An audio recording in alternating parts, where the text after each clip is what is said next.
Today on Art Scene we'll feature Café Cultura and Art in the Park, a music video from one of our great local bands, the Heartstring Hunters, stories from Denver's cultural plan, Imagine 2020 in action, and Denver Art Museum's Native Arts Artist in Residence program.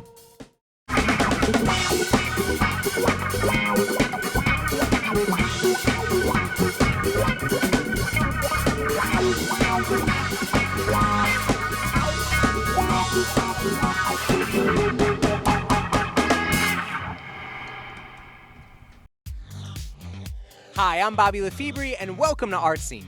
On the second Friday of every month, Café Cultura hosts an amazing all-ages art event. In the summer, it's Art in the Park, here where we are now at La Alma Lincoln Park. But first, we're going to learn more about Café Cultura, a previous winner of the Mayor's Award for Excellence in Arts and Culture. It's our responsibility and choice to express ourselves and lift our voice, together building unity, leaders in our community. This is how we tell our story. The mission of Café Cultura is to promote unity and healing among Indigenous people through creative expression, while empowering youth to find their voice, reclaim oral or written traditions, and become leaders in their communities. I think for us, we approach our work as seeing the beauty, the intelligence, the power within the youth, and just allowing them to have opportunity to express that. It helps people to come to this community gatherer, this organization, and talk about who they are just in general. You know, we talk about real issues here, different race, ethnicity, religion, anything, and they just feel welcome. I wait for him to pass me, but instead he stops by my side and offers me his hand. And our focus with youth is to really build confidence, build this sense of, you know, I am a powerful person that's rooted in a place that's also relevant and important. I am a perfect example of that because I witnessed that, you know, poetry changed me. It switched my path that I was in. It encouraged me to be more artistic. It exposed me to acting, exposed me to hip hop and to other art forms that I wasn't exposed to before. It's having the same effect on kids all over, and we get to see that with the curriculum that we teach. Café Cultura helped me learn that I can be open-minded and I can always think more. I also can gain the courage to stand up in front of a giant crowd and speak my mind. And I think that's really what Café Cultura has given me, is the courage to be myself. But remember what I've taught you when you get to the end. It's really about engaging in community and offering a way for us to uplift our community. I haven't seen any other organization in Denver that promotes that healing process through using culture and language and traditions. I mean, it really is an experience, right? Being fed kind of emotionally, spiritually through the poetry that's shared, to be able to come and just see other people who look like them on the microphone expressing themselves and relating similar experiences. I think that's really powerful. I just love being in the community, speaking my mind, empowering. I mean, I think I love most is when I'm able to control a crowd with just what I say. People are hearing about our curriculum. People, you know, are liking it, and I think that the reason why is because kids are connecting to it. Students feel that they can identify to it, and I think that it provides a slight different alternative. You know what? I think we need to teach our youth who they are, no matter who they are, where they come from. I think that Café Cultura has given that space, especially with the summer youth program. I think they give them that space to become and share who they are. So I think individuals and community can definitely help by opening doors for our organization, whether it's, you know, asking us to do a workshop for youth at a local school, it's, you know, helping out, volunteering at our open mic. It could be, you know, financial donations to the organization. We're definitely looking forward to garnering more support for the organization, be able to do more in the community, and provide a space for our young people to really thrive. Great stuff happening here at Café Cultura. Art, music, food, and poetry. Let's take a look. I used to hear him rapping at the park every day.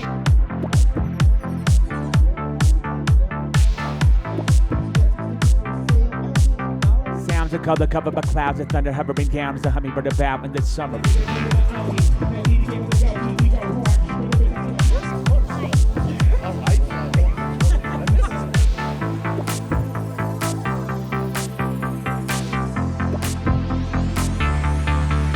are here for a reason. The question is, what or who do you believe in?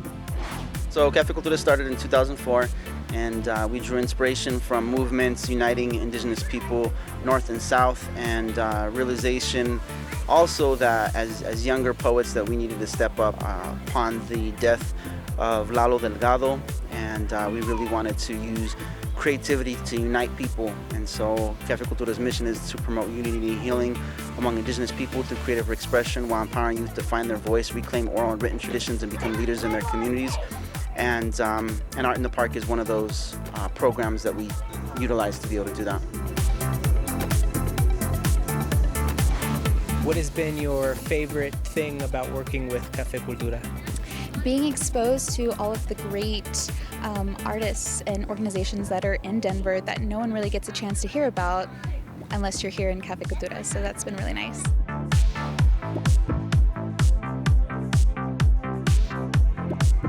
It was about talking about our people, talking about the issues that some of this youth need to talk about, you know, and some of these kids are so powerful, you know, young people, they're not kids anymore. When they're talking like that, they're part of the change that's happening, you know. So I that's why I come.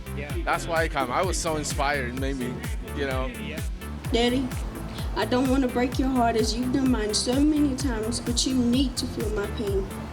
I think it's amazing. Anytime I visit other cities, I always wish some people had like a model like this, where it's a safe space where you can bring children. It's friendly from like children to elders, and that, you know, I really like the combination of like having the open mic, having the featured poet, having the music, because I feel like it kind of can fit everybody's taste. And I also like the community features, because then you get to learn more about the community. So I feel like it's just a really great space to showcase and continue building community. And I don't know that that exists in a lot of other places the way it does here.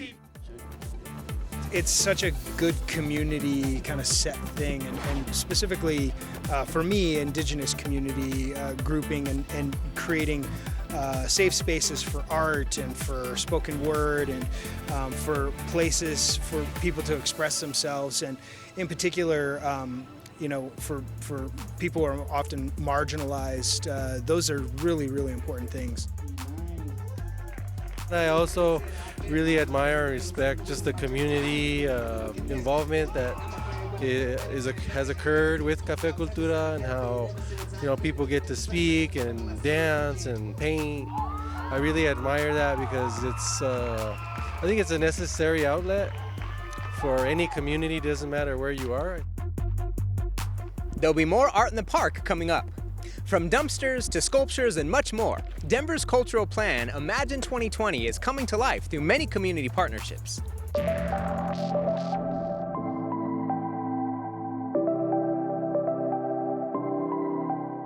Imagine 2020 is Denver's cultural plan that was really developed by the people of Denver based on what they would like to see more of in regards to arts and culture in their city.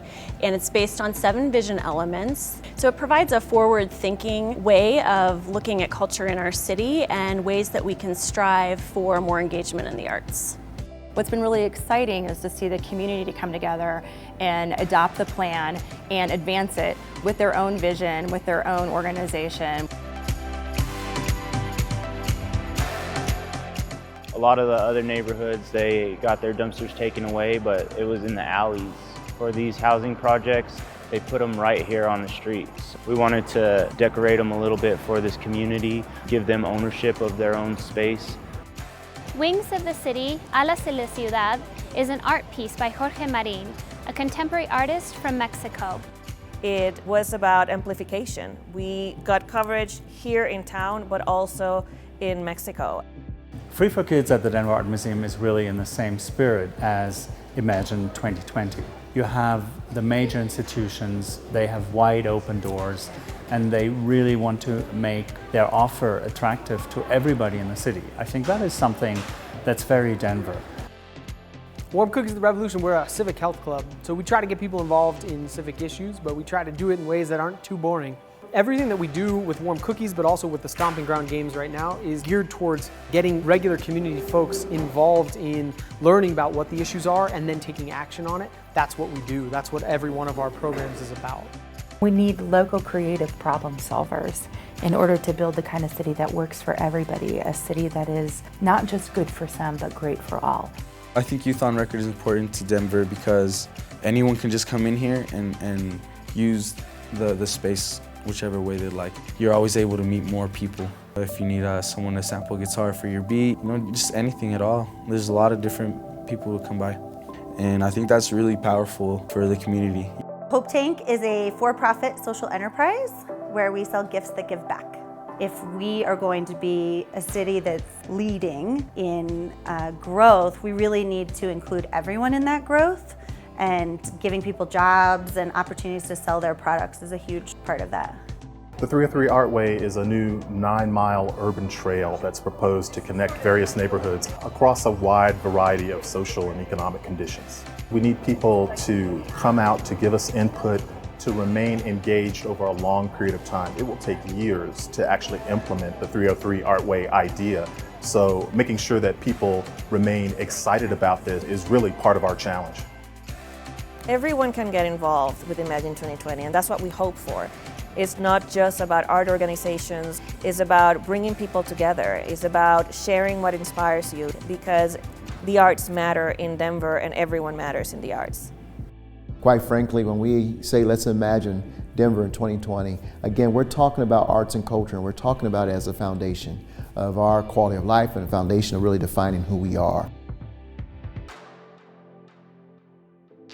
We've got more art scene coming up, including Denver Art Museum's Native Arts Artists in Residence program, a music video from one of our great local bands, the Heartstring Hunters, and more of Café Cultura's Art in the Park. One of the painters we met tonight here at Café Cultura, Greg Deal, was also featured this summer along with Melanie Yazzie and Walt Poirier at the Denver Art Museum's very special Native Arts Artists in Residence program. The Denver Art Museum Artists in Residency program is just been a really big thrill for me. I mean, we've had the ability to reach thousands of people in here and with stories that are coming out of Native country and prophecy talk and stuff like that. The thing that excited me most about the collaborative project was, first off, an opportunity to work with Walt and Melanie, of course. Both are fantastic people, fantastic artists, and that made the most sense. It got more exciting as we discussed the possibility of working in action, and which right now seems to be the call of the day. We're in this changing time politically in this country that some people feel that they've been losing power or losing voice or losing identity.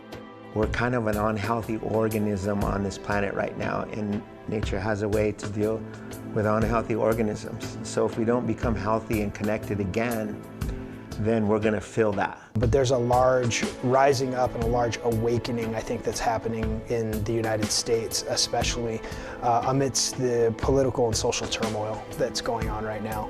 So in Lakota, when we say Takun Shkan Wakan, it literally means something holy is moving. And it's recognizing that spirit within you and connecting with others. So that indigenous knowledge is embedded in Greg, embedded in Melanie, embedded in myself. And I think it found each other before we've actually physically found each other. There was a really strong sense of respect and just, I don't know, like a brother and sisterhood that I was hoping for. You know, you always hope for that, and then it happened. All three of us work in different mediums. Walt and I work in closely related mediums, but working with Melanie in the medium that she does, which is a medium I love, printmaking, and figuring out how to make that fit together. That might be the biggest challenge, is just trying to see how those things fit together properly and still maintain the integrity of all of our practices while we're doing that. It really kind of opens my eyes up to other ideas and ways of thinking about how I do my approach to the art. So they're like brother and sister to me already, and it's just so cool to have that that place with them, to talk with them, to send them a text. We send messages back and forth, and one of them will do a drawing or some idea and then send it, and then we all kind of respond to it. So that's been something that hasn't happened with another collaborative project I've been doing, which has been really great. One of the things that I wanted to do within the space was to also let people know that there's a woman in here, and to have a female presence and energy within the space. And what's really nice is both Walt and Greg are very respectful of that, and always take time to listen and hear my voice. The pieces that I'm working on this summer here at the Denver Art Museum are a series of panels, and the panels are circular in form, in a sense, to speak about that whole idea of things coming full circle, and also taking into account passing of time and how in olden days as Native people we would count time by the presence of the moon. I come from a matrilineal society, and women play this role that I think in other communities it might be overlooked or might not be noticed. But it's also about my journey with living with type 2 diabetes, and the riverways and pathways that show up in a lot of my drawings are simulating the digestive tract and looking at how things come in and move through my system. And I'm always taking my blood sugar levels in the morning and at lunch and dinner and before I go to bed. And so the numbers that show up in the work that I make is reflecting those blood sugar counts. Half of the way change is made is through dialogue and discourse, and creating avenues with which to facilitate that discourse for people, I believe helps enrich the conversation and helps progress things forward.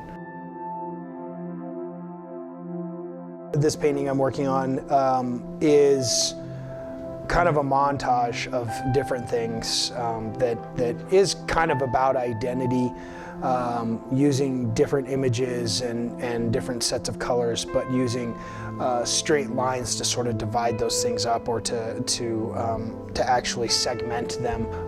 Those straight lines, I think, are a good symbolism to the straight lines that are sort of thrust upon Indigenous people. We see things as being continuing and as sort of always being connecting, which is more like a circle than it is a square, which has straight lines, 90-degree angles. And to me, this, the segmenting things with these harsh lines is representative of those hard lines that are taken, which separates that circle and separates the way that things are connected. I paint ravens. I want people to know the blackbirds fly to warn of the coming storm. It's not to create fear, it's to create unity, to gather at the strongholds of your family, your community, and ride the storm out. Because once the storm passes, what do? You get renewal, you get rebirth, a cleansing. So just painting ravens has this huge message behind it, and I kind of want to point that out in a lot of ways. But to reach the youth is to understand where they're coming from. So let's put that raven on a skateboard. And the idea is to, in this particular case, was to inspire Lakota kids, Oglala Lakota kids, Lakota, Dakota, Nakota kids, to be proud of their culture. Because ultimately, my work is about trying to keep these kids alive. And that means way more. It's so big to be able to inspire them. And I think having this platform here at the Denver Art Museum to do that is just phenomenal work, and opportunity to do that phenomenal work. So I just want to say, Wo'ovila tanka to everybody for letting us do this.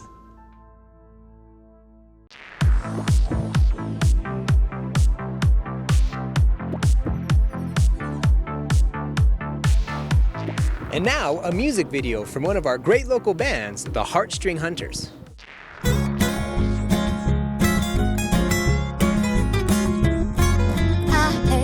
city of angels. Oh, I played on the Sunset Boulevard. I played in garages with stoned out surfers who get good with their t-shirts on. I played in a rock metal fest with a 60-year-old Hell's Angel. I've played in Christian coffee shops.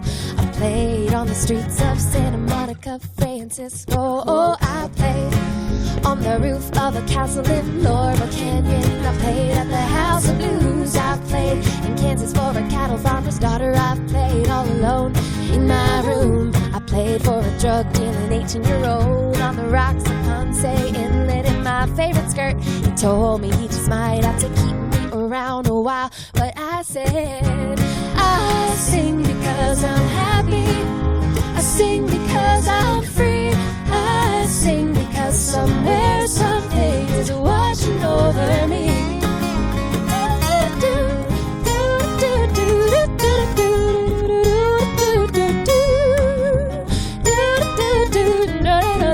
I played in the city of angels. Oh, I played on the Sunset Boulevard. All the happy saxophones, guitars, and mandolins who plays along. To look for a purpose, to find what you're looking for the night, for the sky, for the spring, for the summertime. I play cause I can, cause I knew I'd never make it as a lawyer, doctor, or a nun. I sing because I'm happy. I sing because I'm free. I sing because somewhere something is watching over. I sing a bit for money. I sing a lot for free. I sing because somewhere something is watching over me. I played naked in my bathroom. Oh, I played for a couple getting married in the church. I played drunk on my birthday downstairs at my old place for one unfamiliar face. I played on the banks of the Dead Sea for Jewish folk, singing as they talk. Nobody's listening, but you play anyway. You play just to play. You play just to sing. I sing because I'm happy. I sing because I'm free. I sing because somewhere something is watching over me. I sing a bit for money. I sing a lot for free. I sing because somewhere something is watching over me.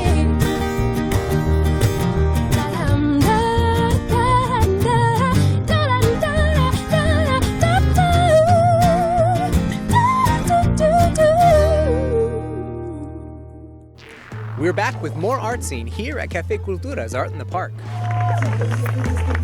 My Spanish is spoken through apologies. They talk about it like I don't understand them. My Spanish is El Rio Grande slicing the border in half. My Spanish survived your ESL class. My Spanish is your consequence. Spaces like Cafe Cultura are necessary for young people like me because it's not every day that you get to see a space that's specifically for like brown youth. This is very rare. Like every time I come to a Cafe Cultura event and I just see like a lot of like brown people and a lot of young people just come together and spit and talk about their life's experiences, it's always a very sacred thing. I consider Cafe Cultura to be a very sacred space because, you know, this is like one of the few spaces that we have like really in this country to be able to cultivate our voices as brown youth, brown and indigenous youths. I decided, you know what, I need to do something about this, and I need to make sure that young people like yourselves are able to navigate whatever career they desire to, regardless of their race, class, gender, or ethnicity. It's a community event that's open. It's open for everyone. It gives our children voice. It's inspired me to pursue my dreams. My daughter enjoys it, and it helps her to feel comfortable with her position in society that is, you know, given to her instead of her deciding who she is. I feel sad because they say I'm different. My skin's different from their skin, and my hair is like a boy and messed up. It's different from their hair, and my culture is different from their culture. All right, we're here with Lucy and Lacey, who just got finished reading poems. So how do you introduce yourself? In Lakota, I'll do the greeting. Mitakia si Lucel lev tambo inacha pi chante washte usate gusto. Lacey J. lev tambo. Wait. Takia Sile, CJ Love Temple, Inachapi, Shante Waste, Juzate Gusto. Hana, thank you for coming to this event.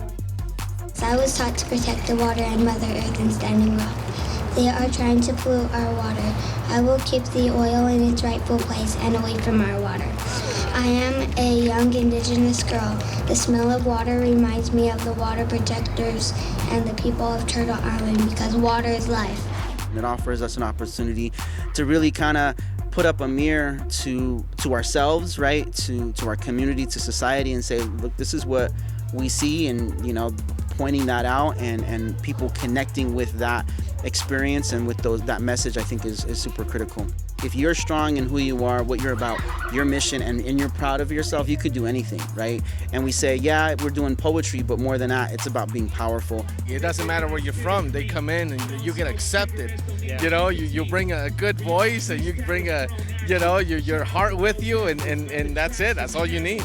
Hey, y'all, I'll break you off the way the cars play up on base with weight batting up. We came a long way. Cafe Cultura came a long way. Colorado, CU, y'all came a long way. Make some noise for yourselves, y'all. Hit it with the rhythm, spin it, so to get it, this is written with a living, hit it with the minutes of the digits of the critic, did it, admittable, into it, originally ripping it, hit it back, but we never left. Catching my second breath, each track to treasure, just rap, couldn't let it rest, fully stack, headed wet, sharp as an actor, that's never flesh. Thanks to Cafe Cultura and Art in the Park for having us. If you want to learn more about the organization or their work, check out cafecultura.org. I'm Bobby Lefebvre. We'll see you next time as we discover more of Denver's art scene.